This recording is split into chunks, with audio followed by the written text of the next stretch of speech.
ഞങ്ങൾ ഒരേ കളരിയിൽ ഒരുമിച്ച് കളി തുടങ്ങിയവരാ. ഇടയ്ക്ക് വെച്ച് ഞാനൊന്ന് കളം മാറി കച്ചവടത്തിലേക്ക് തിരിഞ്ഞു. മൂസാഭായി പഴയ പണിയിൽ. അതുകൊണ്ട് ഞാൻ അല്പം മെച്ചപ്പെട്ടു. ഇല്ലെങ്കിൽ മൂസാഭായിയെ പോലെ ഞാനും ഇങ്ങനെയൊക്കെ തന്നെ ആയി പോയേനെ. കർത്താവിന്റെ ഓരോ കളിയേ. നിനക്ക് ചെറുപ്പമാണ്, ബുദ്ധിയും ധൈര്യവും ആരോഗ്യവും ധാരാളമുണ്ട്. നീ ഒന്നും മനസ്സ് വച്ചാൽ എന്നെക്കാൾ ഉയർത്തി നിനക്കെത്താം. മൂസാഭായിയോട് കാര്യങ്ങളൊക്കെ ഞാൻ പറഞ്ഞിട്ടുണ്ട്. ഭായിക്ക് സമ്മതമാണ്. മനസ്സിലായില്ല. കാര്യം അങ്ങ് തുറന്നു പറയാം. ഗോകുലം വീടിന്റെ കാര്യത്തിൽ ഇനി നീ ഇടങ്കോലിടരുത്. പകരം ലാഭത്തിന്റെ ഒരു വിഹിതം നിനക്കും തരാം. തന്നേക്കാൾ കരുത്തിനാണ് എതിരാളി എന്ന് കാണുമ്പോ കോംപ്രമൈസിന് ഒരുങ്ങുന്ന സാധാ കൊട്ടേഷൻ ടീമുള്ള ലിസ്റ്റിൽ എന്നെ പെടുത്തരുത്.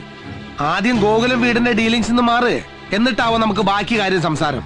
എന്റെ മൂസാഭായി, നിങ്ങളുടെ മകളുടെ നിക്കാഹിനും ഇനിയുള്ള കാലം സൂചി ജീവിക്കാനുള്ള ചിക്കിലിയാ ഞാൻ തരാമെന്ന് പറഞ്ഞത്.